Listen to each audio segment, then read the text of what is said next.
الحمد للہ رب العالمین والصلاة والسلام علی نبینا محمد صلی اللہ علیہ وسلم وعلی آلہ واصحابہ اجمعین ومن تبعہم بإحسان الی یوم الدین۔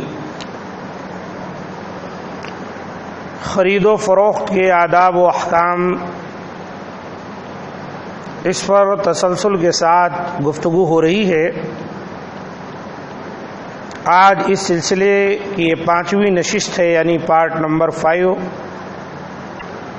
تو خرید و فروخت کے احکام میں سے پہلا حکم فریقین کی باہمی رضامندی تجارت کے لیے۔ خرید و فروخت اور لین دین میں بائع یعنی بیچنے والے اور خریدار کی باہمی رضامندی از حد ضروری ہے، لہذا دونوں فریق جبر و اکراہ اور دھونس دھاندلی کے بجائے خوشی خوشی معاملہ طے کریں۔ بائع اپنے مال کا بھاؤ بتائے، پھر خریدار کو سوچنے کا موقع دے۔ اگر اسے وہ بھاؤ پسند ہو تو خرید لے، اگر پسند نہ ہو تو نہ خریدے۔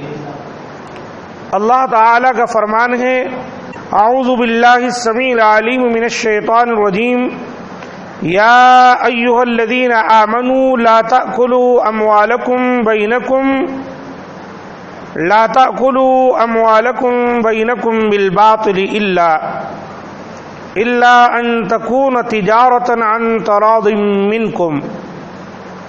اے ایمان والو، اپنے آپس کے مال ناجائز طریقے سے مت کھاؤ، ہاں تمہاری آپس کی رضامندی سے خرید و فروخت ہو تو ٹھیک ہے۔ سورہ نساء آیت نمبر 29۔ اور رسول اکرم صلی اللہ علیہ وآلہ وسلم کا ارشاد ہے: لا يتفرقن عن بیع الا عن تراض۔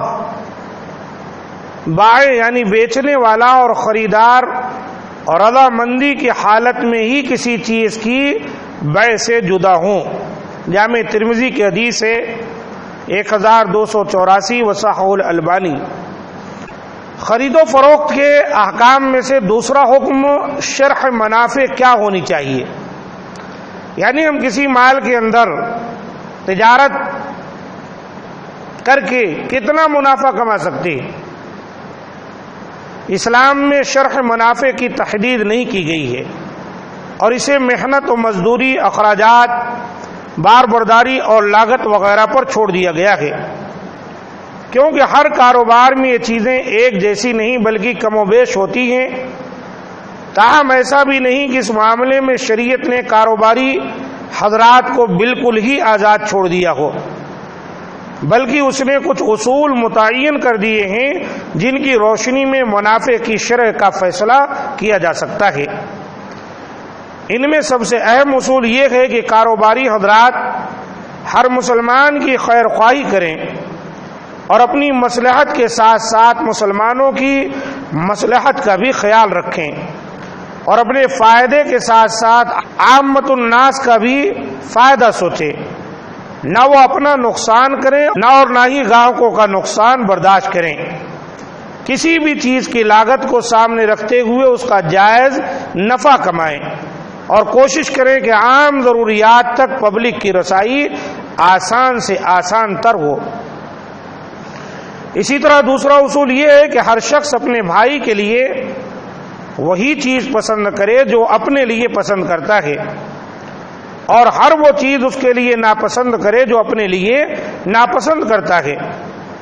اب ظاہر ہے کہ ایک تاجر جب خود خریدار ہوگا تو وہ یہ چاہے گا کہ ہر چیز اسے سستے داموں مل جائے، اور وہ قطعاً یہ نہیں چاہے گا کہ کوئی چیز اسے مہنگے داموں فروخت کی جائے۔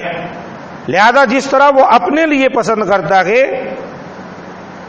اس سے جائز نفع ہی لیا جائے، اسی طرح اسے یہ بھی پسند ہونا چاہیے کہ اپنے بھائی سے بھی جائز نفع ہی کمائے، اور جس طرح وہ اپنے لیے ناپسند کرتا ہے کہ اس سے ناجائز نفع نہ کمایا جائے، اسی طرح اسے یہ بھی ناپسند ہونا چاہیے کہ وہ اپنے مسلمان بھائی سے ناجائز نفع کمائے۔ اس سلسلے میں ایک اثر بطور شاہد پیش کیا جاتا ہے جسے امام بخاری نے ذکر کیا ہے۔ ان کا کہنا ہے کہ امام محمد بن سیرین رحمۃ اللہ علیہ فرماتے تھے کہ ایک شخص اگر کوئی چیز 10 میں خرید کرے تو وہ اسے 11 میں بیچ سکتا ہے، نیز اس پر جو خرچہ ہوا ہو وہ اس پر بھی منافع کما سکتا ہے۔ یہ صحیح بخاری کی روایت ہے جو اس طرح سے کتاب البیوع میں آئی ہوئی ہے۔ اس کا مطلب یہ ہے کہ ایک تاجر عام حالات میں کسی بھی چیز کی اصل قیمت پر اور اس کے اخراجات اور بار برداری پر 10% تک نفع لے سکتا ہے۔ 10% نفع لے سکتا ہے۔ ایک چیز 100 میں ملی ہے تو 110 میں بیچ سکتا ہے، 105 میں بیچ سکتا ہے، 104 میں بیچ سکتا ہے، وہ اس کی مرضی ہے، لیکن اس کو زیادہ سے زیادہ 10 تک لینا چاہیے۔ یہ اہل علم کا کہنا ہے۔ اس سلسلے میں کوئی نبی صلی اللہ علیہ وسلم سے حدیث ثابت نہیں، جبکہ آج کل صورتحال بالکل مختلف ہے۔ چنانچہ وہ چیز جو مثال کے طور پر تاجر کو 500 کی پڑتی ہے وہ اس کی قیمت 1000 یعنی 100 گنا زیادہ بتاتا ہے، پھر وہ کسی کو 900 میں، کسی کو 800 میں اور کسی کو 700 میں پھانس لیتا ہے۔ الغرض یہ کہ جیسے کسی کا داؤ لگتا ہے وہ اسی طرح لگا لیتا ہے، کیونکہ اس کا اصل مقصد جائز منافع کمانا نہیں بلکہ زیادہ سے زیادہ مال بٹورنا ہے، صارفین کے لیے سہولتیں پیدا کرنا نہیں بلکہ ان کی مشکلات میں اور اضافہ کرنا ہے۔ ولا حول ولا قوت الا باللہ۔ اس طرح سے اگر کوئی تجارت کرے گا تو پھر کہاں اس میں برکت ہوگی اور لوگوں کے ساتھ کیسے ہمدردی ہوگی؟ آج یہ ہمدردی کا مادہ موجود ہی نہیں ہے۔ تو شریعت مطہرہ کے اندر منافع بھی اتنا ہی کمائیں جو جائز ہے، آپ کے لیے حلال ہے۔ ایسا نہ ہو کہ آپ بہت زیادہ اس کا منافع رکھ دیں جس کی وجہ سے خریدار کو تکلیف ہو۔ اس میں بھی کوئی شک نہیں کہ آج کل منڈیوں میں کہیں دکان کا خرچہ ہے، پھر لائٹ کا بل ہے اور بھی دیگر بہت سارے اخراجات ہوتے ہیں، اس اعتبار سے قیمتیں کبھی کبھی بڑھ بھی جاتی ہیں۔ جہاں تک ہو سکے گاہک کو فائدہ پہنچانے کی کوشش کرنی چاہیے، بلا وجہ اس کو تکلیف دینا یا مشکل میں ڈالنا اور کسی کی نادانی اور ناسمجھی یا کسی کے اجنبیت سے زیادہ پیسے لوٹ لینا عام بھاؤ سے، یہ کسی بھی طرح جائز نہیں ہے۔ اللہ تعالی ہم تمام کو جائز روح سے منافع کمانے کی توفیق دے۔ ھذا ما عندی، سبحان ربک رب العزۃ عما یصفون وسلام علی المرسلین والحمد للہ رب العالمین۔